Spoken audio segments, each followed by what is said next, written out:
Avec cette nouvelle astuce JavaScript, s'appuyant sur des librairies jQuery, nous allons voir à quel point il est facile de glisser un calque sur une page web pour que l'internaute puisse réagencer l'espace à sa guise. Sur l'exemple illustré à l'écran, une annonce apparaît dans un calque indépendant au-dessus du contenu de la page web. Il pourrait très bien s'agir de rubriques thématiques d'ailleurs destinées à améliorer l'expérience de navigation. L'internaute peut choisir de masquer ce calque en cliquant sur la croix proposée dans l'angle supérieur gauche. Mais s'il juge l'information utile, il peut aussi choisir de le déplacer par clic et glisser afin de dévoiler les zones de contenu jusqu'alors masquées.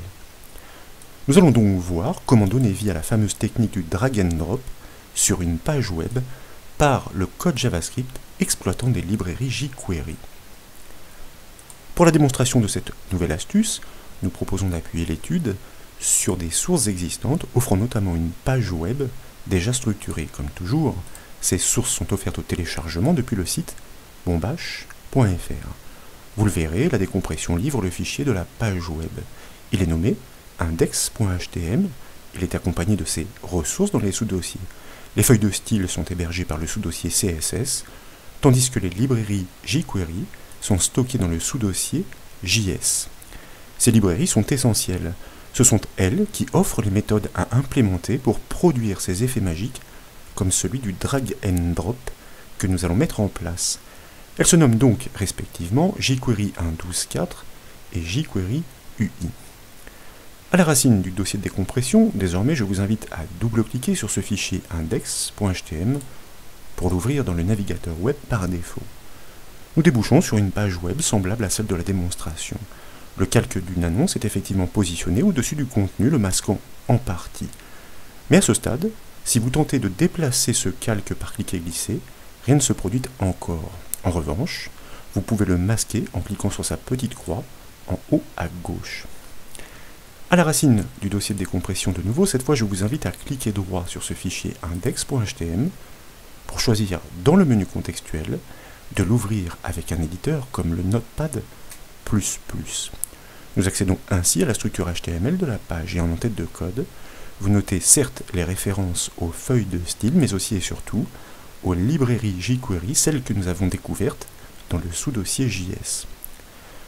Nous l'avons dit et nous le répétons, ce sont elles qui vont nous permettre d'appliquer des méthodes tout à fait remarquables sur des éléments HTML on ne peut plus communs. Le contenu masqué par l'annonce est inscrit dans un calque reconnu par l'identifiant au centre, plus bas dans le code HTML de la page. L'identifiant du calque à cliquer et glisser est annonce, comme vous pouvez le voir. C'est donc par ce nom que le jQuery va pouvoir se l'approprier en tant qu'objet pour le manipuler. Et dans la partie supérieure de ce calque, c'est un événement sur la croix par le gestionnaire onClick qui déclenche un code JavaScript. Celui-ci influe simplement sur sa propriété CSS Visibility pour le masquer sur demande. Il est temps de passer à l'action et nous allons le voir, avec ces librairies jQuery, la réalisation est un jeu d'enfant.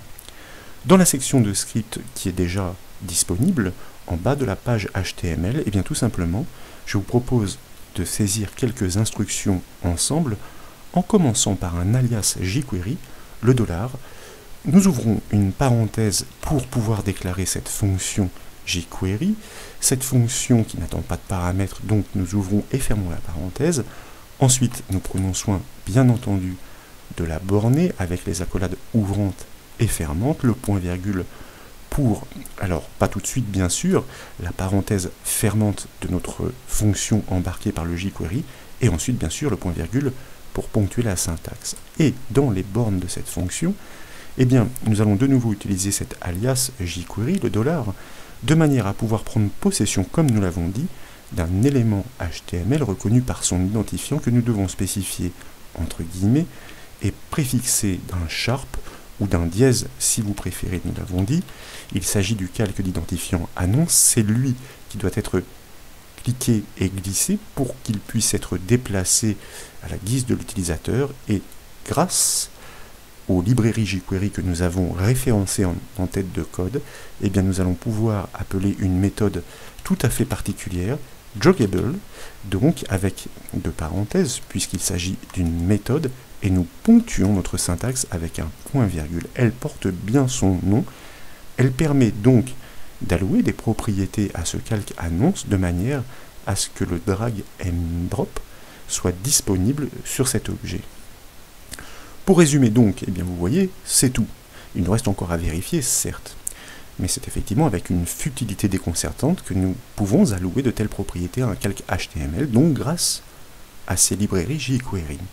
Comme c'est une première, rappelons-le, le dollar est un alias qui permet de distinguer les objets et variables jQuery des autres éléments comme les éléments HTML. Et dans ce cas précis, dollar qui pointe sur l'identifiant annonce permet de piloter l'élément HTML en prenant possession pour lui appliquer des méthodes jQuery, en l'occurrence ici Jockable, dans une fonction jQuery puisque préfixée de cet alias.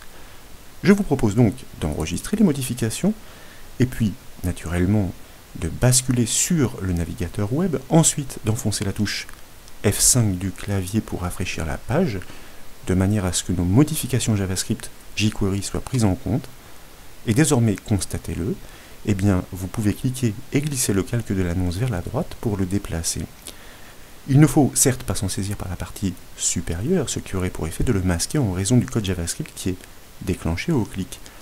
Quoi qu'il en soit, et comme vous pouvez le voir, le calque de l'annonce réagit désormais comme n'importe quelle boîte de dialogue qu'il est possible de disposer à souhait pour des raisons de confort.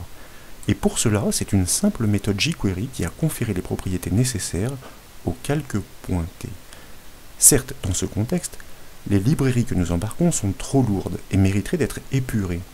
Nous n'en utilisons qu'une infime partie, mais dans le cas d'un site web exploitant massivement les fonctionnalités permises par le jQuery, ces déclarations uniques sont tout à fait justifiées. Même si nous n'avons pas vraiment commis d'efforts pour mettre en place cette solution de drag and drop, nous proposons de parachever la solution en permettant à l'utilisateur d'afficher de nouveau le calque de l'annonce lorsque celui-ci a été préalablement masqué. Je vous propose tout d'abord de cliquer sur la croix en haut à gauche de cette annonce pour la masquer. Et comme vous le constatez ici, le fait de cliquer sur ce lien n'ordonne pas du tout de le réafficher. Ensuite, nous revenons dans le code HTML de notre page web pour nous concentrer sur l'élément HTML qui nous intéresse, le span en l'occurrence. Il encapsule le tout premier texte du contenu, afficher l'annonce. Nous devons simplement lui ajouter un gestionnaire déclenchant un code JavaScript inversant la valeur de l'attribut CSS Visibility pour que le calque d'identifiant annonce apparaisse. Et donc pour cela, je vais me permettre de prélever le gestionnaire qui permet de le masquer, car l'essentiel du code est fait pour le greffer dans cet élément HTML span, afin d'inverser simplement sa propriété, ici la valeur de son attribut Visibility, de hidden à visible. Et désormais forcément donc, nous pouvons de nouveau enregistrer les modifications, certes, revenir sur notre page web, rafraîchir la page avec la touche F5 du clavier. Nous pouvons fermer le calque de l'annonce en cliquant sur sa croix, puis si nous cliquons sur le lien afficher l'annonce, comme vous le constatez effectivement, ce calque réapparaît, il se rend disponible aussitôt, tout en ayant conservé ses propriétés jQuery pour preuve. Vous pouvez continuer de le déplacer à votre guise. Voilà donc pour cette nouvelle astuce JavaScript, j'espère qu'elle vous a plu. Si c'est le cas, comme toujours, je compte sur vous pour mettre un petit j'aime à la vidéo, et comme vous le savez, vous pouvez retrouver toutes les astuces, mais aussi toutes les formations, sur le site bombache.fr. Je vous remercie.